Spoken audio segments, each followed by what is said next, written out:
Hello, we're back again in what I suspect is probably going to be the penultimate, is that the right word?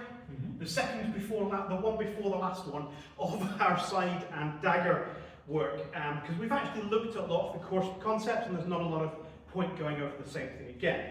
What I wanted to do was just take a week to really consolidate one of the most important things, not just in sword and dagger work, but really in any paired weapon work you do, is that you have to get away from thinking of it as two weapons and start thinking of it as one weapon that's held in two hands.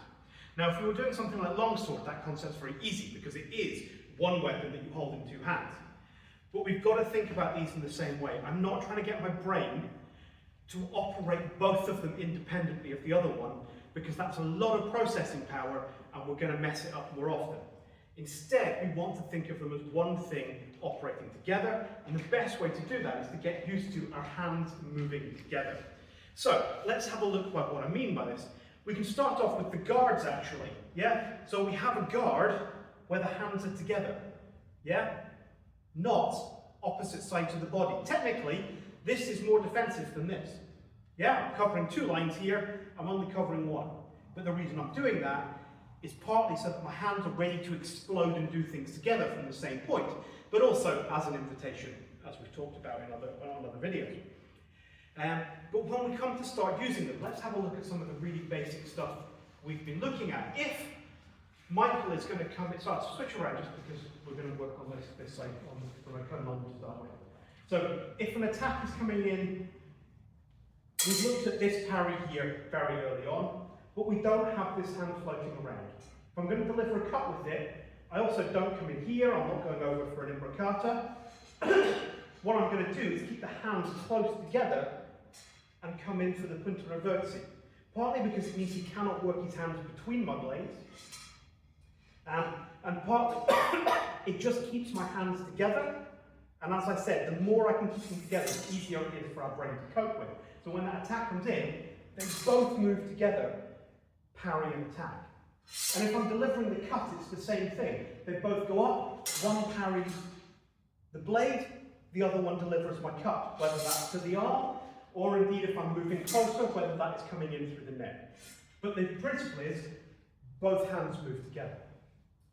Now, the next one, if we look at this on the other side, it can get a bit more complicated. We're okay with the thrusts, they work in exactly the same way. So if I'm now in punta di ferro and a cut comes in, I can cut with that, parry with the dagger, the hand comes underneath in the stoccata, my hands are together, that's nice and comfortable, I'm okay with that.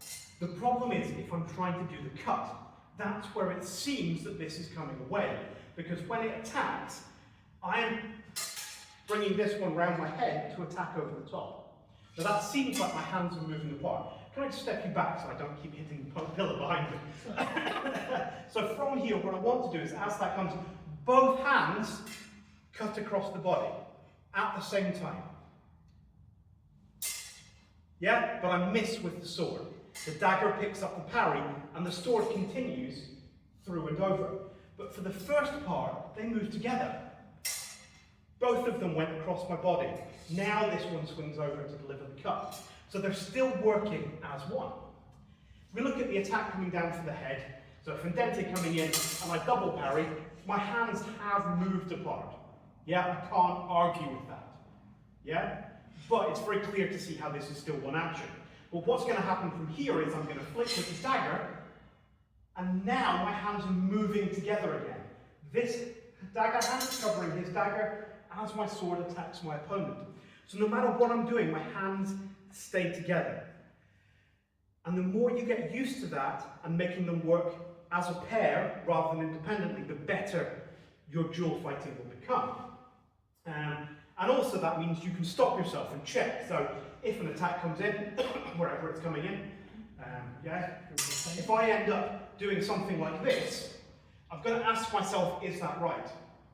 In this case, yes it is, because actually when I finish that Rodopio, I'm going to end up with my hands together, and I'm okay with that. Now if that had been a squalembrato and I was going down through the leg, this is not okay, because what's going to happen is that cut's quite likely to disengage underneath and I'm going to suck it up in the ribs. So I can start to ask myself as I'm going through motions, am I keeping my hands together? Now, I'm not saying always, but it's like any golden rule. Unless you have a really good reason, your hands should be close together. And if you do have a good reason, make sure you're doing the thing that is a good reason, yeah? This is a good reason for your hands not being together, but know what you're going to do next. Don't just get there and hope for the best, yeah? So I know that's kind of reiterating some of the points we've covered in previous videos, but hopefully I'm just driving home the real importance of getting the idea of moving the hands together, because really it is the core of trying to make any dual weapon system work. So we'll catch up again next week, and we're going to look at some tactics for how you deal with it when the other person has a dagger, because all of this we've looked at.